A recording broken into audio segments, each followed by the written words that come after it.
Joining us to chat all things rugby and life after retirement are Irish Rugby legends Andrew Trimble and Conor Murray, and Tommy Bowe is here too. Look at the two lads all dressed. You're like stepbrothers, lads, dressed in the same gear. We made the effort. Looks like our first day of Sunday school. You're like page boys. Definitely Sunday school. Page boys at a wedding. Did you plan this? We do plan things out Is like this this. the same suit that we got from Eden Park 5 years ago? Yeah, I'm not answering that question. Still wearing the same gear. Hey, good morning to you both. Great to have you both with us. Of course, here as part of Virgin Media's new rugby coverage as well. Conor, I have to ask you, first of all, a bit of news this week in the world of rugby. Scott Robertson has got sacked from the All Blacks job. As a Munster supporter and Clayton McMillan, a former Kiwi and so highly thought of back in New Zealand, do you think Munster fans could be worried? Do you think he could be tempted with a role back with the All Blacks? He obviously came to Munster and he was highly regarded in New Zealand. It raised a few eyebrows when he left. From what I gather in Munster, the lads are loving working with him and he's loving it down there. So hopefully he stays, because my time in Munster, we changed coaches every couple of seasons, so we've heard all about it. If you haven't read the book, you know all about it. Yeah, we're doing that again. The book. Nice. So hopefully we hold on to him, but I think he, like you said, he's well regarded down there, and they will be wanting to take some talent home. But hopefully it's not him. Hopefully Munster get the full Clayton McMillan playbook and go well with him. But how does it feel? Because Tommy called you a Munster fan there, not like a Munster player, because you're on the outside looking in. I know. So how does that feel? He's a Strabane player now. I'm a Strabane man. Moving up north. Yes. You're not there yet, though. No. I'm kind of stopping off in Dublin for a little while. Well, but you're obviously still training as well. Thank you. Clayton McMillan obviously tempted back to the All Blacks. We still could do with the scrum half. Any chance would you ever think about going back? No. The box kicks in Rogue. Yeah. Murray. I knew this guy was hold your come. beer. Yeah. So, someone messaged me saying, the way the game has gone, obviously, with so much You kicking. don't even need to pass anymore. That was your strength. Yeah. I had a good pass, Tommy. I mean, Andrew, all I did. I think we're all right for wingers, so you're all right. We're both nearly all right. match fit, nearly. Hey, tell us what happened. I know you were playing rugby only a couple of weeks ago, and you've done a nasty job on yourself. Yeah, I broke my ankle a couple of months ago, and people say, how on earth did you manage that? And I embarrassingly have to admit that I was playing rugby, which is nonsense at our age. Silly. Time to move on with your life. And because you had moved on to the High Rocks, you're one of many who have gotten involved in that, in the cult of High Rocks. Yeah. That's what you're meant to be doing at your age. At our age. Andrew. At our age. At your age. A second now. Connor's I'm only new, I'm young. He's new to retirement. Yeah. Give him a second. Give him a second. He just lasted longer than us. What were you doing though? You were playing in Dubai, was it? So played every year. It's usually perfect. It's a bit of a giggle, good crack, catch up with a few guys from school. It's an over 35s thing, so everybody's fat, slow, no one can catch or pass. Ideal. Conor, sign him up. There we go. It's like Strabane. I won't have a bad word said about Strabane. This is not going to go well. This is not going to go down. Everyone in Limerick is like, has he actually changed to Strabane Rugby Club? Is that what's happening?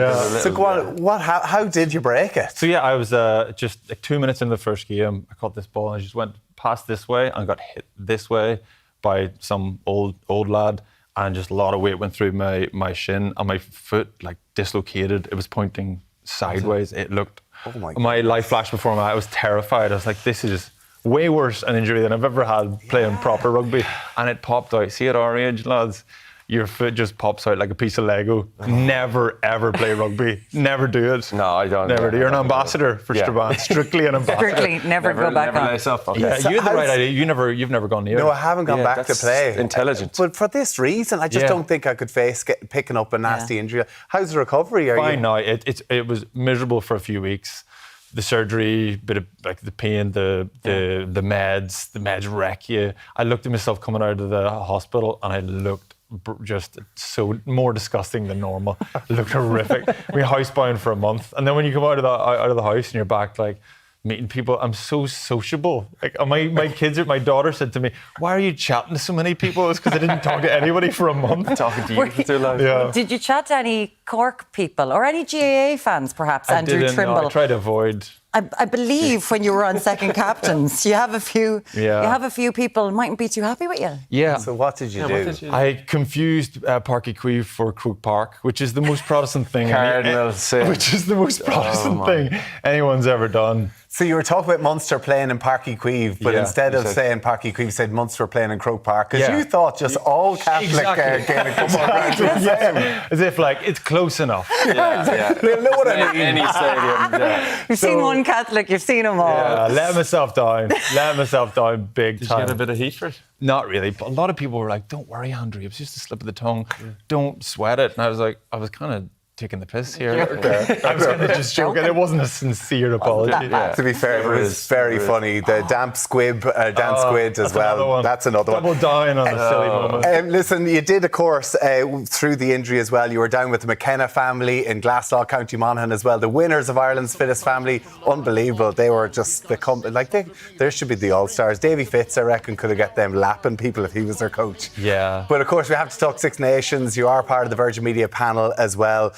In terms of the Six Nations, Conor, from an Irish point of view, Ireland first game is up against France on a Thursday night, which is crazy. Like, do you see Andy Farrell making changes? What are your thoughts for Ireland going into this new campaign? From just leaving the system or the squad, I still think that there's so much potential there. People started to hit the panic button after November because they didn't clean sweep November, and people think there's multiple issues. I personally don't, and maybe I'm a little bit biased and afraid to say anything negative about the lads that I'm just out of the now squad you're on the panel, you're going to have to go to the dark side, and I'll learn off Trimby how to... But this is what I think is very interesting, right? Because in your book, you didn't hold back. Like, there was criticisms there of certain ways that the Munster setup was. And now you're the newbie on a panel where you're chatting about your mates. How do you feel about that? I don't know. I think you can do it in a way where you don't have to slate your mates, or if they do have a bad performance. I think there's a way of articulating that without losing mates. Really, you know what I mean. But you still, you have to call it as you see it. Call it fairly. You know what I mean. So it'll be interesting, and I have these guys to kind of mentor me through it. And I think you're in trouble if we're your mentors. You'll have something broken before you know certainly it. going by the dress code so far, but I think we've nailed the dress code. That's a one good thing start. that I've always lived on is anything that you would have heard, you would have said to somebody in a meeting, is something that you can kind of get away with saying on television because they're well used to the sort of criticism that's out there. I do have to ask you though, from a Munster point of view, because this is going out on Saturday and Munster will be playing against Cast. They're fourth in the group at the minute. If Cast were to win, Munster would not qualify to the next stages of the Champions Cup. As a province that is, I suppose, part and parcel of the Champions Cup, how damaging would that be? It would be tough, especially with Clayton coming in and having such a positive start and things going pretty well. I don't see them losing against Cast. I just can't see it. I think that'll be too much for Cast, and they will get through. I can't say we anymore, can I? I know, it's a tough one. But or else you'd be talking we could be Ulster against Stade Francais as well, another big one. Exactly. And Thomond Park, English name, so you know where that is. That's fine, you know where that is. You've been there before. Not Thomond. Listen, you're both going to be part of Virgin Media Television's rugby panel for the Guinness Six Nations Championship. It kicks off on the 5th of February. I absolutely can't wait. I can't wait to see you two as well. I can't wait for the fashion choices. It's going to be so exciting, matching every week. We should chat to each other before. We need to get it done. Pete out. He'll arrive at something. Conor Murray and Andrew Trimble, great to have you both with us. Thanks, Thank you. Folks. Cheers.